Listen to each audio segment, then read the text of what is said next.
Ce matin, il a rouvert le dialogue avec une partie des partenaires sociaux à l'Élysée. Jacques Serret en direct de l'Élysée. Bonjour Jacques. Bonjour. Les organisations patronales sont bel et bien au rendez-vous, contrairement aux syndicats, hein.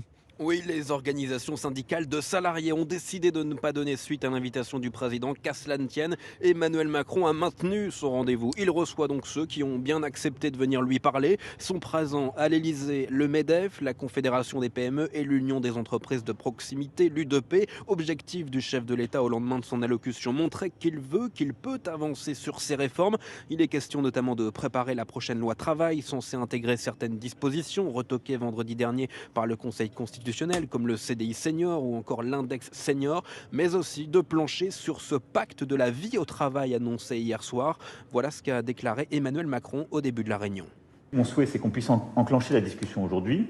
La porte est ouverte, évidemment, et qu'on puisse, après le 1er mai, avoir les organisations syndicales qui souhaitent rentrer dans la définition, au fond, d'un agenda social. Et l'objectif qu'on doit se donner est que l'agenda complet des négociations soit défini là, dans les prochaines semaines, prochains mois, de manière solide, et qu'on vous laisse le temps de la négociation, je dirais jusqu'à la fin de cette année, pour pouvoir bâtir ce pacte.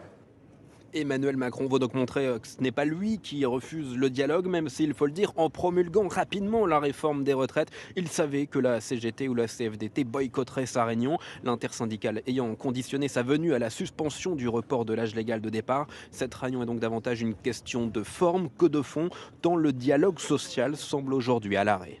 Jacques Serret du service politique d'Europe 1 en direct de l'Élysée. Merci beaucoup Jacques.